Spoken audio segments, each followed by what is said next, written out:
Hello guys, আজকে দুপুরবেলা রান্না হয়েছে গরম গরম ভাত, আলু ভাজা আর ডাল। এখন আমি ডাল দিয়ে মজা করে আলু ভাজা দিয়ে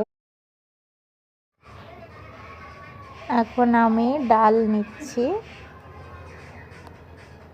ডাল দিয়ে মাখিয়ে আলু ভাজা দিয়ে মাখিয়ে ভাত খাওয়ার যে এত সুন্দর মজা। তোমরা যদি কেউ এভাবে ভাত খেতে ভাত খেতে পছন্দ করে থাকো তাহলে অবশ্যই তোমরা আমাকে কমেন্টে জানাবে। এভাবে একবার ডাল দিয়ে ভাত খাওয়ার একটা মজাটাই আলাদা।